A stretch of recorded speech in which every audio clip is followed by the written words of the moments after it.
Dendam 40 tahun, kakek bunuh tetangga gegara cemburu miliki hubungan dengan istri.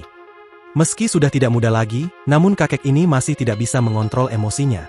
Dengan mengenakan baju berwarna pink dan celana pendek, seorang pria lanjut usia berinisial J 75 tahun, warga desa Karangrejo Kecamatan Bancar Kabupaten Tuban Jawa Timur digelandang petugas Satreskrim Polres Tuban.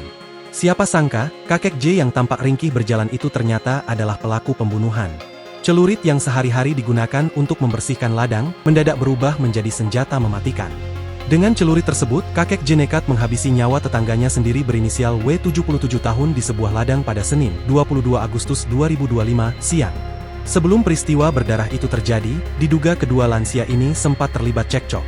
Kakek J diketahui menyimpan dendam lama terhadap korban sejak 40 tahun silam, lantaran ia menduga korban memiliki hubungan khusus dengan istrinya. Kala itu, kakek J memilih tidak melampiaskan luka batin tersebut karena masih mempertimbangkan kondisi anak-anaknya yang kecil. Namun di usia senjanya, bara dendam itu ternyata masih menyala. Ia seakan rela menanggung segala risiko dan konsekuensi dari apa yang akan dilakukan. Kesempatan itu akhirnya tiba ketika kakek J berjumpa dengan tetangganya. Tanpa pikir panjang ia langsung menebas kaki kanan korban.